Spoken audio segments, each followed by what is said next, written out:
Hello Odors, welcome back to our channel Devintelle. Today we will see how to display enlarged image on POS product. So let's see about that how it work. You can see here module POS product enlarged image. First install this module, so click on this activate button. Now our module is installable.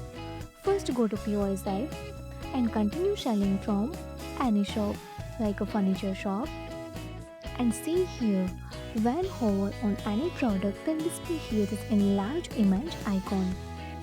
Now click on and display here this image enlarge.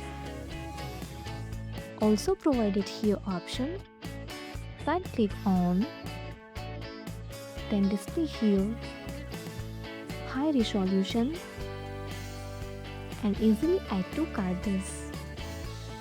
So this feature is invaluable for cashier to verify product detail and for the customer to get better look at what they are purchasing.